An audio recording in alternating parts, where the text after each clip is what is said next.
नमस्कार, देश की बात में हाजिर हैं। महिलाओं का शोषण उत्पीड़न के मामले सामने आते ही रहते हैं और एक धमकी भरा संदेश स्वाति मालीवाल को भी मिला है। दिल्ली महिला आयोग की अध्यक्ष स्वाति मालीवाल ने ट्वीट कर लिखा है कि जब से उन्होंने टीवी शो से साजिद खान के बाहर करने के लिए चिट्ठी सूचना प्रसारण मंत्रालय को लिखी है, तब से उन्हें इंस्टाग्राम पर रेप की धमकी दी जा रही है। हम वो ट्वीट अपनी स्क्रीन पर दिखाना चाहेंगे। जाहिर है ये हमारे काम को रोकना चाहते हैं। दिल्ली पुलिस को शिकायत दे रही हूं, एफआईआर कर जांच करें, जो लोग इनके पीछे हैं उन्हें अरेस्ट करें।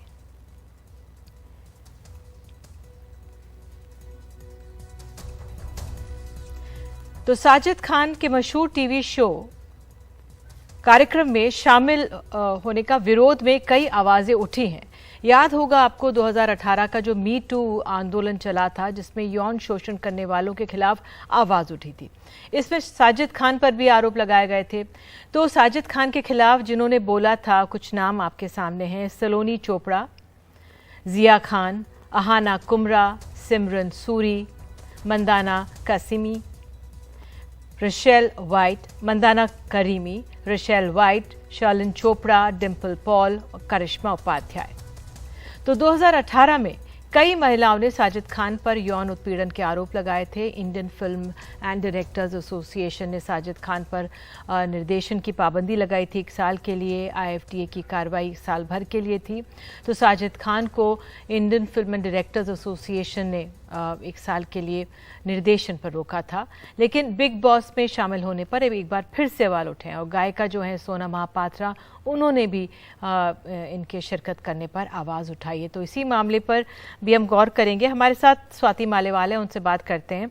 स्वाति, आज आपने एक ट्वीट भी करा है, आपने पुलिस से शिकायत की है, क्या हुआ उस मामले में? अब तक क्या कार्रवाई हुई? मैंने आज दिल्ली पुलिस को कंप्लेंट दी है क्योंकि मुझे रेप थ्रेट्स मिल रहे थे। मुझे इंस्टाग्राम पे ये रेप थ्रेट्स दिए जा रहे थे और ये कहा जा रहा था कि जब साजिद खान बिग बॉस से बाहर आएगा तो वो आके मेरा रेप करेगा। तो ये बहुत गलत है और मैंने ये सारी कंप्लेंट्स जो भी इंस्टाग्राम के अकाउंट्स ने मेरे को इस तरीके से थ्रेट्स दिए हैं, वो सारी कंप्लेंट बना के दिल्ली पुलिस को हैंड ओवर करी है। मैं चाहती हूँ कि मैटर में इमीडिएट एफआईआर हो और साथ में जितने भी लोग इन्वॉल्व हैं इन सबको अरेस्ट होना चाहिए, क्योंकि जो इशू मैं उठा रही हूँ इनका मकसद ये है कि मैं डर जाऊं और मैं ये इशू ना उठाऊं और मेरी जो स्टैट्यूटरी ड्यूटी है मैं वो ना करूं। जबकि ऐसा नहीं होगा, मैं हर हाल में अपना काम करूंगी और साजिद खान के खिलाफ एक्शन तो होना ही चाहिए। तो आप तो दिल्ली महिला आयोग के अध्यक्ष है, लेकिन ऐसे मामलों में आम जो लड़की होती है उसकी शिकायत, उसको करना या कराना बहुत मुश्किल होता है।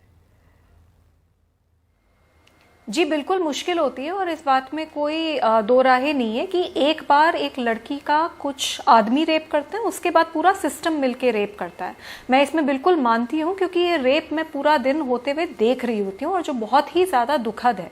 बट हमें ये समझना पड़ेगा कि ये हुआ क्या है। ये हुआ ये है कि साजिद खान के ऊपर मैंने एक कंप्लेंट करी। मैंने information and broadcasting union minister को, अनुराग ठाकुर जी को, एक पत्र लिखा। मैंने उस पत्र में लिखा कि साजिद खान को किसी भी हाल में बिग बॉस, जो कि एक रियलिटी शो है, काफी पॉपुलर शो है, पूरा देश देखता है, बड़े युवा देखते हैं, ऐसे शो में उसको किसी भी हाल में पार्टिसिपेंट की तरह नहीं लेना चाहिए। ये मैंने इसलिए कहा क्योंकि 2018 में जब मी टू मूवमेंट चला था देश में, पूरे ग्लोब में चला था, पूरे वर्ल्ड में चला था, तब हमने ये देखा था कि 10 महिलाएं बाहर आई थी और उन्होंने बताया था कि साजिद खान ने कैसे उनके साथ यौन शोषण किया। उनमें से एक लड़की ने बोला कि जब वो 17 साल की थी वो ऑडिशन करने गई हाउसफुल 4 मूवी के लिए और साजिद खान ने ऑडिशन के दौरान उस लड़की से बोला कि अपने पूरे कपड़े उतारो तभी तुम्हें रोल दिया जाएगा। इसी तरीके से एक और लड़की ने बताया कि कैसे हमशक्ल एक मूवी है, उसके ऑडिशन में साजिद खान ने उससे बोला कि अपने पूरे कपड़े उतार दो और अगर तुम्हारा शरीर मुझे अच्छा लगा तो तुम्हें रोल दिया जाएगा। तो इस तरीके का आदमी जिसकी इतनी घटिया सोच है, उसको जेल में होना चाहिए या फिर उसको प्राइम टाइम टीवी पे होना चाहिए? मेरे हिसाब से उसको सीधे जेल में होना चाहिए। अनुराग ठाकुर जी से मेरी अपील है, इस आदमी को उस बिग बॉस शो से बाहर निकाला जाए। उसे बिल्कुल अपॉर्चुनिटी नहीं दी जानी चाहिए कि वो अपनी इमेज को व्हाइट वॉश करे, और उसको बाहर निकालकर उसके ऊपर जांच बिठाई जानी चाहिए और दोषी पाने पर उसको हर हाल में जेल में जाना चाहिए। बिल्कुल, जो 2018 का मी टू आंदोलन मूवमेंट हुआ था उसमें कई लड़कियों ने बहादुरी दिखाई थी, लड़कियों ने, महिलाओं ने अपनी कहानियां बयां की थी। क्या बदला है स्वाति तब से और अब तक? कुछ बदलाव देखने को मिला है क्या जमीन पर ऐसे मामलों में? जी, कितनी शर्म की बात है कि जब महिलाएं बाहर आती हैं, अपनी आवाज उठाने की कोशिश करती हैं, तो सिस्टम कोई एक्शन नहीं लेता। दिल्ली महिला आयोग की अध्यक्ष हूं मैंने एक कंप्लेंट के ऊपर अपनी स्टैट्यूटरी ड्यूटी करी, तो उसमें ही मेरे कोई रेप थ्रेट्स आने लगे। तो आप सोच सकती हैं कि इन 10 महिलाओं के साथ तो पता नहीं इन्होंने क्या क्या झेला होगा, और पता नहीं ऐसी कितनी और महिलाएं होंगी जिन्होंने साजिद खान के द्वारा यौन शोषण फेस तो करा होगा, लेकिन कभी हिम्मत नहीं जुटा पाई होंगी उस बारे में बात करने की। तो ये सिर्फ साजिद खान की बात नहीं है, और भी बहुत सारे लोग थे जिनके खिलाफ मी टू की कंप्लेंट्स आई थी। मुझे समझ नहीं आता कि गवर्नमेंट ऑफ इंडिया एक कमिटी क्यों नहीं सेटअप कर देती। This committee can be headed by a retired जज। एक कमिटी होनी चाहिए जो कि इन महिलाओं को उस कमिटी के द्वारा उन तक पहुंचा जाना चाहिए, उनसे बात करी जानी चाहिए, समझा जाना चाहिए कि क्या हुआ था, क्या इशू है, और उसके ऊपर एक्शन होना चाहिए। अमेरिका में मी टू मूवमेंट हुआ, वहां तो कई लोगों के ऊपर एक्शन हो गया, और इंडिया में मी टू मूवमेंट होता है तो कोई एक्शन ही नहीं हो रहा। 2 दिन तो मेरी लेटर को हो गए केंद्र सरकार को भेजे हुए, अभी तक उसी पे कोई एक्शन नहीं हुआ। और Sajid Khan, he enjoys considerable clout in Bollywood. वो एक पोजीशन ऑफ पावर में है, और वो अपनी इमेज को अच्छे से व्हाइट वॉश करके अपने आप को रीलॉन्च कर पा रहे हैं, जबकि उन महिलाओं ने जिन्होंने इतनी बहादुरी दिखाकर उनके खिलाफ कंप्लेंट करी थी, उनका कोई पूछने वाला नहीं है। बिल्कुल, और इस बात का एक और पहलू है स्वाति, एक संस्था है मुंबई में, जब से साजिद खान का विरोध हो रहा है कि वो इस कार्यक्रम में क्यों शामिल हो रहे हैं, federation of western India cine employees के अध्यक्ष हैं मिस्टर तिवारी। उनका ये कहना है कि साजिद खान को भी जीवन यापन का हक है और काम करने की इजाजत मिलनी चाहिए। उनको सजा मिल गई है, 1 साल तक उन पर प्रतिबंध रहा है। क्या कहेंगी इस पर आप? पहली बात तो ये कौन सी फेडरेशंस हैं, इनकी क्या लीगल सैंक्टिटी है, हमें ये भी नहीं पता। और दूसरी बात ये है कि अगर इस फेडरेशन ने सपोज कुछ कहा भी है, तो ये फेडरेशन कौन होता है डिसाइड करने के लिए कि कितनी सजा इनफ है? जहां तक मुझे पता है तो साजिद खान को 3 महिलाओं की रिटन कंप्लेंट के बाद एक डायरेक्टर्स ऑर्गेनाइजेशन है, उन्होंने 1 साल के लिए सस्पेंड किया था।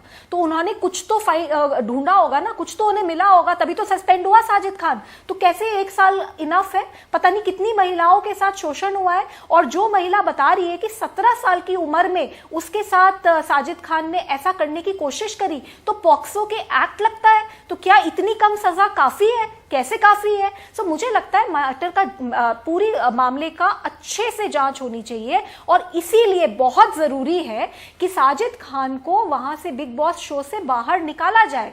मैं नहीं जानती कि ये कौन लोग हैं जो इस तरीके के आदमी को सपोर्ट करने की कोशिश कर रहे हैं। हमें ये भूलना नहीं चाहिए कि साजिद खान एक पावरफुल पर्सनालिटी है बॉलीवुड में, और जो ये बिग बॉस का जो शो भी है, क्या ये सिर्फ टीआरपी के लिए, चीप पब्लिसिटी के लिए साजिद खान को ले रहा है, या हो सकता है कि साजिद खान ने कुछ अपनी पावर को यूज करके वहां पे अपनी एंट्री पाई है?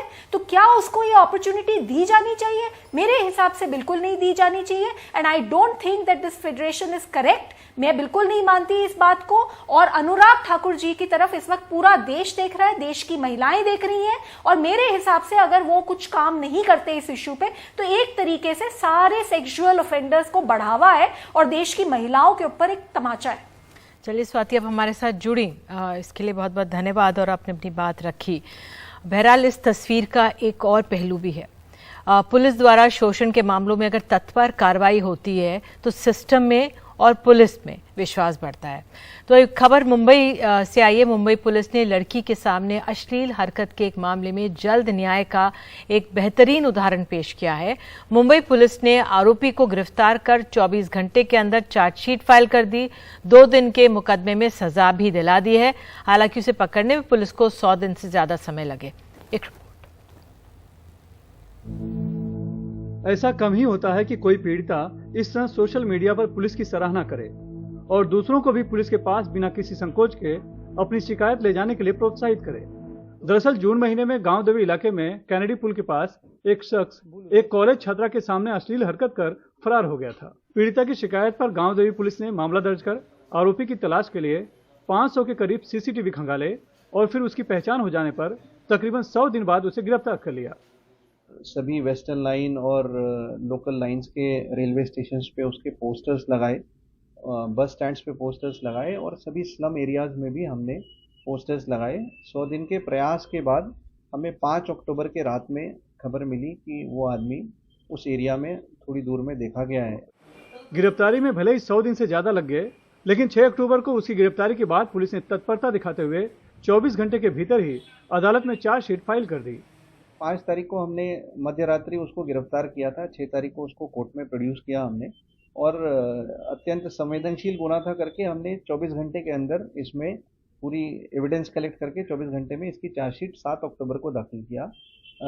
10 तारीख को कोर्ट ने इसको हमारे एफर्ट्स को काफ़ी पॉजिटिवली लेते हुए कोर्ट ने इस मामले को ट्रायल पर लेने की डिसीजन ली और 10 और 11 तारीख 2 दिन कंटिन्यूस इस मामले में साक्ष्य चले, जिसमें पीड़ित छात्रा का जवाब, हमारे आईओ का जवाब, पंच जिनके सामने सीसीटीवी फुटेज लिए गए थे वो, और सीसीटीवी फुटेज की तांत्रिक विश्लेषण, ये सब के आधार पे कोर्ट ने एविडेंसेस को अप्रिशिएट करने के बाद कल शाम में 11 तारीख के शाम में कल इसमें गुने में 6 महीने की कारावास और 500 रुपये दंड की सजा सुनाई।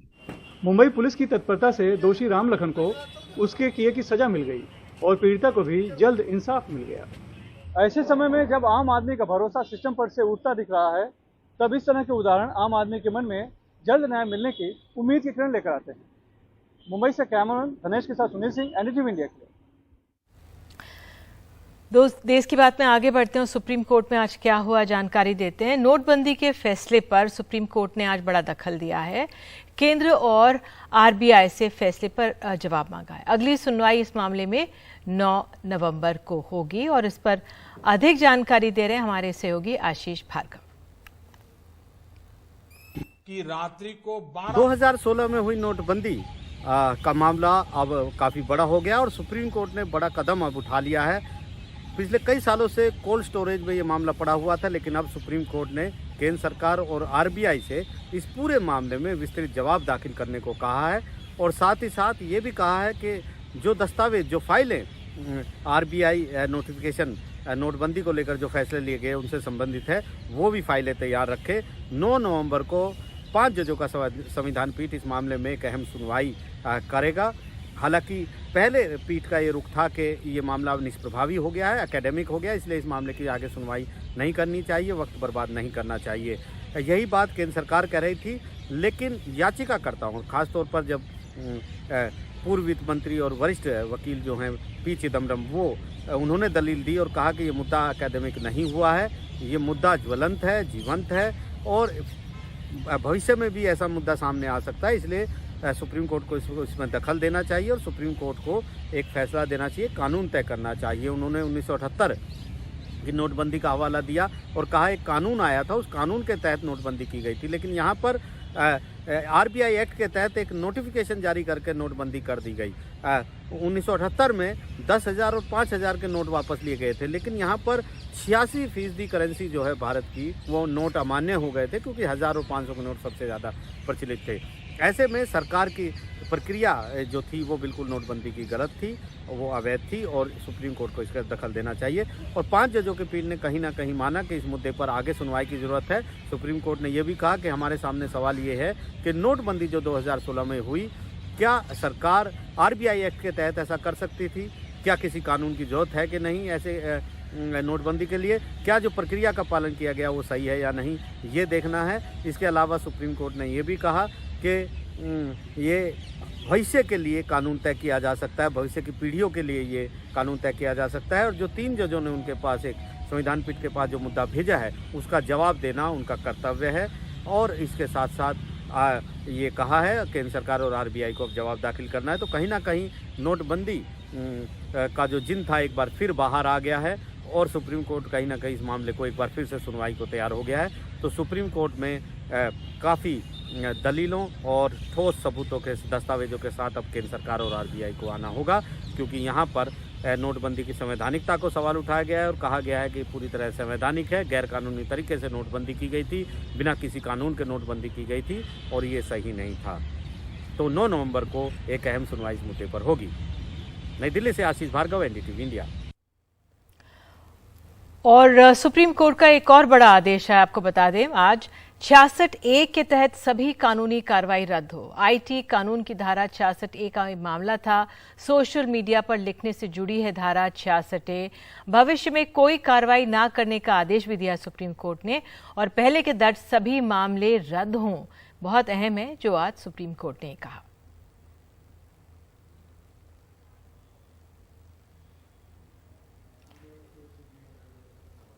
और अब बात हमारी राष्ट्रपति से जुड़ी हुई। त्रिपुरा की यात्रा पर पहुंची हुई हैं राष्ट्रपति द्रौपदी मुर्मू को अपने बीच देखकर हैरान हो गए चाय बागान के मजदूर और उस वक्त और ज्यादा हैरान हो गए जब उन्होंने राष्ट्रपति को अपनी भाषा में बात करते सुना। दुर्गाबाड़ी चाय बागान पहुंची राष्ट्रपति ने वहां काम करने वाली महिलाओं के साथ संथाली में बातचीत की। आइए सुनते हैं।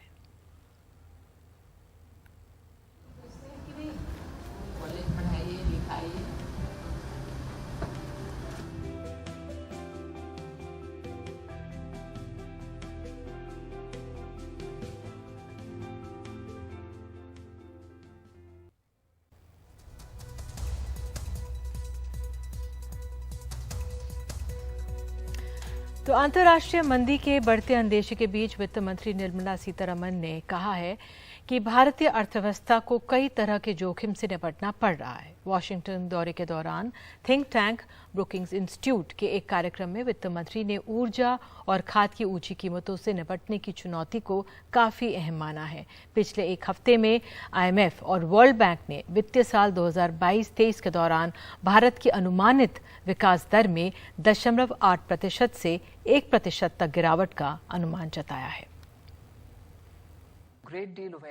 वॉशिंगटन में वित्त मंत्री निर्मला सीतारमण ने माना कि भारतीय अर्थव्यवस्था के सामने कई तरह के जोखिम हैं।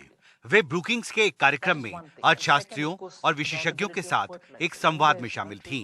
There are a lot of risks, and all of them I would, in a very generic fashion, put it as extraneous to Indian economy.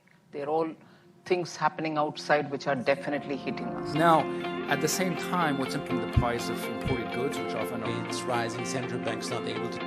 इसके कुछ ही घंटे पहले आईएमएफ ने साल 2022-23 के लिए भारत की अनुमानित विकास दर 7.4% से घटाकर 6.8% कर दी।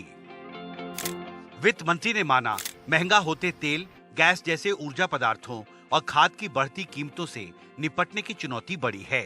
Energy, fertilizer are all becoming expensive. As a result, in some parts of the country, not so much for us, there is severe food insecurity. Budget 2023 में सरकार की प्राथमिकताओं का जिक्र करते हुए वित्त मंत्री ने कहा, भारत सरकार की प्राथमिकता महंगाई की चिंताओं को दूर करने के साथ-साथ आर्थिक विकास दर को आगे बढ़ाने की होगी। Broadly, the growth priorities will be kept absolutely on the top. Even as I speak about the concerns that inflation brings before me. So inflation concerns will have to be addressed, but then how would you manage growth would be the natural question. But that's the point of, being sure how you're going to be able to balance the two and be sure that the momentum that Indian economy has got coming out of the pandemic and the momentum with which it will grow even the next year, even as per the very many multilateral institutions which are observing India, cannot be weakened. So it will have to again be a very carefully structured budget in which the growth momentum will have to be sustained. साथ ही वित्त मंत्री ने खुलासा किया कि Singapore और UAE RuPay payment system को अपने अपने देशों में स्वीकार करने के लिए जरूरी पहल कर रहे हैं। रूस यूक्रेन युद्ध, बढ़ती महंगाई और चीनी अर्थव्यवस्था के धीमा पड़ने की वजह से अंतर्राष्ट्रीय अर्थव्यवस्था में संकट का दायरा बढ़ता जा रहा है। पिछले एक हफ्ते में वर्ल्ड बैंक और IMF ने मौजूदा साल के लिए भारत की अनुमानित आर्थिक विकास दर को घटा दिया है। जाहिर है इस आर्थिक संकट का असर भारतीय अर्थव्यवस्था पर पड़ना तय है और अब देखना महत्वपूर्ण होगा कि वित्त मंत्री इस चुनौती से कैसे निपटती हैं। दिल्ली से राकेश सिंह के साथ हिमांशु शेखर, NDTV इंडिया। और एक छोटा सा ब्रेक ले रहे हैं। ब्रेक के बाद आपको बताएंगे जिस तरह से मृत्यु हुई है बच्चों की गैम्बिया में, शो कॉज नोटिस दिया गया है हरियाणा की इस दवाई कंपनी को। अफ्रीका के गैम्बिया में 66 बच्चों की मौत के आरोप वाली भारतीय कंपनी मेडन फार्मा के तमाम दवाइयों के उत्पादन पर हरियाणा सरकार ने रोक लगा दी है। हरियाणा के सोनीपत की इस फार्मा के मैन्युफैक्चरिंग यूनिट में सेंट्रल और हरियाणा ड्रग डिपार्टमेंट के अधिकारियों ने जांच में पाया है कि प्लांट में कई खामियां हैं और इस बाबत मेडन फार्मा को कारण बताओ नोटिस भी जारी किया गया है। खामियों पर कहा गया है कि क्यों ना आपका लाइसेंस ही रद्द कर दिया जाए। इस बीच खबर यह भी मिल रही है कि सरकार ने YK गुप्ता की अध्यक्षता में एक कमेटी का गठन किया है। मेडन फार्मा की तमाम दवाइयों के उत्पादन पर रोक। हरियाणा और केंद्र सरकार के ड्रग विभाग के अधिकारियों ने मेडन फार्मा के इस प्लांट के निरीक्षण के दौरान और शक के घेरे में आई कफ सिरप को लेकर कई तरह की खामियां पाई। हरियाणा के ड्रग कंट्रोलर ने मेडन फार्मा को कारण बताओ नोटिस जारी कर 14 अक्टूबर तक अपना पक्ष रखने को कहा है। इस नोटिस में कहा गया कि मिली खामियों को देखते हुए क्यों न आपका लाइसेंस रद्द कर दिया जाए। अफसरों को निरीक्षण के दौरान शक के दायरे में आई कफ सिरप के उत्पादन और टेस्टिंग में इस्तेमाल उपकरणों की लॉगबुक नदारद मिली। सिरप में इस्तेमाल कई सॉल्ट के बैच नंबर भी नहीं मिले। कंपनी ने गांबिया भेजी गई कफ सिरप का सही तरीके से वैलिडेशन भी नहीं किया। सवालों के घेरे में आए प्रोडक्ट की टेस्टिंग रिपोर्ट भी कंपनी देने में नाकाम रही। फार्मा कंपनी ने डाई इथाइलिन ग्लाइकॉल और इथाइलिन ग्लाइकॉल को लेकर प्रोपिलीन ग्लाइकॉल की क्वालिटी टेस्टिंग तक नहीं की। सोनीपत फार्मास्यूटिकल कंपनी के जो 3 ड्रग्स WHO ने मेंशन किए हैं उनका तो अभी हमने सैंपल भेजा हुआ है सेंट्रल ड्रग लेबोरेटरी कलकत्ता में। उसकी अभी रिपोर्ट नहीं आई। उसकी रिपोर्ट आने पर हम कार्रवाई करेंगे। परंतु केंद्र और हरियाणा के ड्रग डिपार्टमेंट ने इसकी जॉइंट इंस्पेक्शन की थी। उसमें काफ़ी कमियां मिली, लगभग 12 कमियां उसमें मिली। मेडन फार्मा की अलग अलग दवाइयों को लेकर देश के 4 राज्यों ने अलग अलग वक्त पर खामियों की बात कही थी। वहीं इस फार्मा कंपनी के खराब प्रोडक्ट को लेकर वियतनाम ने 2 साल तक इसे बैन भी किया था। अब हरियाणा सरकार ने सख्त फैसला लेते हुए कंपनी के उत्पादन पर पूरी तरह से रोक लगा दिया है। उनको मद्दे रखते हुए अब ये फैसला किया गया है कि इसकी टोटल प्रोडक्शन बंद कर दी जाए और उसका हमने नोटिस दे दिया है। वहीं कर्नाटक और केरल सरकार ने गांबिया की खबर के बाद एहतियातन अपने राज्यों के फार्मा कंपनियों को इस बात पर निगरानी रखने के निर्देश दिए हैं कि उत्पादन हो रहे सिरप में इस्तेमाल हो रहे प्रोपिलीन ग्लाइकॉल में डाइएथिलीन ग्लाइकॉल और इथाइलिन ग्लाइकॉल की मात्रा की सही से जांच सुनिश्चित की जाए। सख्ती भी जरूरी है और जरूरत सख्त फैसले लेने की भी है, साथ में सबक भी, क्योंकि सवाल महज एक कंपनी का नहीं बल्कि वैश्विक स्तर पर भारत की साख से जुड़ा है। नई दिल्ली से परिमल कुमार, NDTV इंडिया। और बात अब केरल की। केरल में 2 महिलाओं की हत्या का मामला सामने आया है। इस हत्याकांड में बलि देने की बात सनसनीखेज खुलासा हुआ है। कोच्चि के पुलिस कमिश्नर ने NDTV से कहा है कि उन्हें संदेह है कि आरोपी दंपति ने उन महिलाओं का मांस भी खाया हो। पुलिस ने कल 3 आरोपियों मसाज थेरेपिस्ट भगवंत सिंह, उनकी पत्नी लैला और उनके एजेंट मोहम्मद शफी को गिरफ्तार किया है। आरोपी दंपति ने तंत्र और मंत्र से पैसा शौहरत हासिल करने के लिए नरबली दी। उनका एजेंट शफी ही उन दोनों महिलाओं को लालच देकर आरोपी के घर लाया, जहां उनकी बलि देकर दफना दिया गया। इस घटना के बाद पुलिस पिछले कुछ दिनों से लापता लोगों के मामले की जांच में भी जुट गई है। पुलिस ने आज प्रेस कॉन्फ्रेंस कर कहा है कि विशेष जांच दल का गठन किया गया है। कई अन्य मामलों की जानकारी मिल रही है। एक पीड़ित के शरीर पर चाकू के निशान हैं। सोशल मीडिया पर पीड़ितों की पहचान हुई है।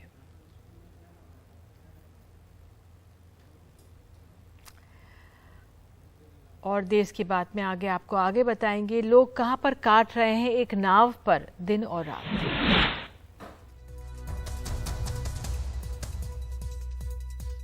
बात अब उत्तर प्रदेश की करते हैं। उत्तर प्रदेश के बाराबंकी में सरयू नदी का पानी उफान पर है। कई गांव इसकी चपेट में आ गए हैं। जिन गांव में पानी घुस गया है वहां के लोगों को रहने और खाने पीने की दिक्कतों का सामना करना पड़ रहा है। कई लोग नाव पर ही खाना बना रहे हैं। कई दिन हो गए हैं लेकिन प्रशासन की तरफ से अब तक कोई मदद नहीं मिली है। नेपाल से छोड़े गए लाखों क्यूसेक पानी और लगातार बारिश की वजह से कई गांवों पर संकट आ गया है। सैकड़ों हेक्टेयर की खड़ी फसलें बर्बाद हो गई हैं। कलेक्टर का कहना है कि लोगों को सभी सुविधाएं मुहैया करवाई जाएंगी।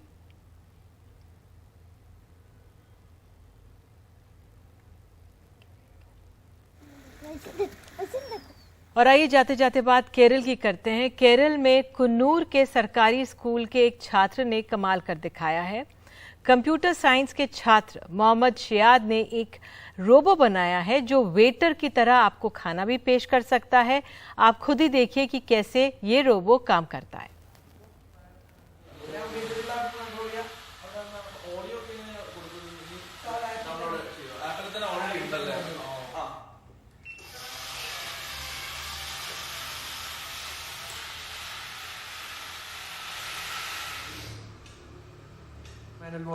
ഈ ഓട്ടോമാറ്റിക് മോഡില് നമുക്ക് ഇതിനെ കിച്ചണിലേക്കും പറഞ്ഞയക്കാൻ പറ്റും। കിച്ചണിന് और इसी खबर के साथ देश की बात में आज के लिए इतना ही। नमस्कार।